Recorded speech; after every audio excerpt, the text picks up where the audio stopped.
But Christians haven't been following Christ for hundreds and hundreds of years. Christians are followers of so-called St. Augustine. They don't really follow Jesus. They don't follow the gospel. Jesus said to live a humble life. You're not supposed to worship money and chase money. And you're not supposed to take up the sword. Okay, Christians have been taking up the sword and chasing money for hundreds of years. Because that's what Augustine said to do. And so they follow Augustine, they don't follow Jesus. So Christians for hundreds of years have been following their Jewish masters. Right in Leviticus, it talks about the land belongs to God. Okay, no man is allowed to own the land permanently. Just leave it alone. So you could only own land for like 5 or 7 years. They don't follow that anymore. Now they believe in owning land permanently and charging you rent for it.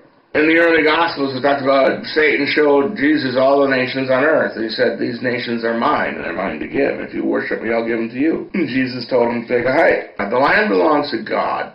Human beings have sold themselves out to Satan for a handful of shekels. The God they worship is not the God of life. They don't worship the God of eternal life. They worship the God of this world, and unfortunately, you can't stay in this world forever. And so anyway, for hundreds of years, Christians have been following their Jewish masters.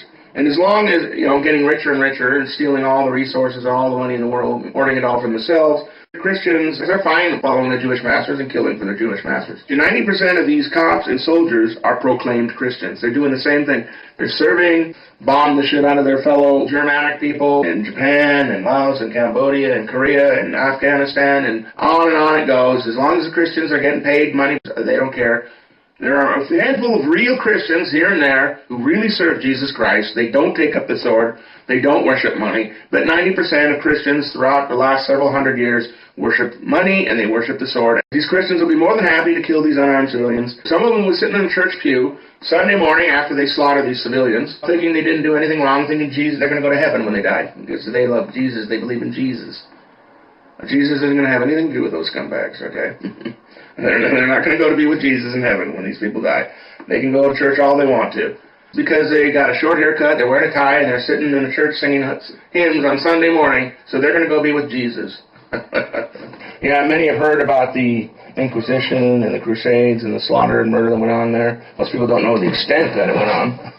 Count Dracula, or a.k.a. Vlad the Impaler, was actually a Christian ruler who tortured people, who tortured Muslims to try to intimidate them not to come and invade Christian land. This is not Christian behavior, okay? If this is what Christians behave, we'd be better off under the Muslims. Muslims also fall short of the glory of God, too, in a lot of ways, but I'm not going to get into that one this time. The thing is, it wasn't just non-Christians they were murdering. They were murdering their fellow Christians.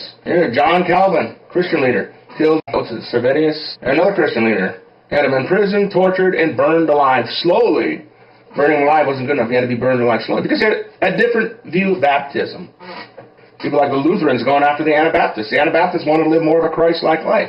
Being humble, not worshiping money to hell, taking up the sword and slaughtering people. So the Anabaptists had to be slaughtered by the Lutherans, so-called Christians. And then you have the Catholics slaughtering the Catholics for the same purposes. The Catholics wanted to live like Christ said to live. Live humbly, live for God, not for money, not for materialism, not slaughter people. And so the Catholics had to be exterminated. And 1 million Catholics were killed. Many of them were tortured, and their eyes gouged out and forced marched to death. Some of them were burned alive.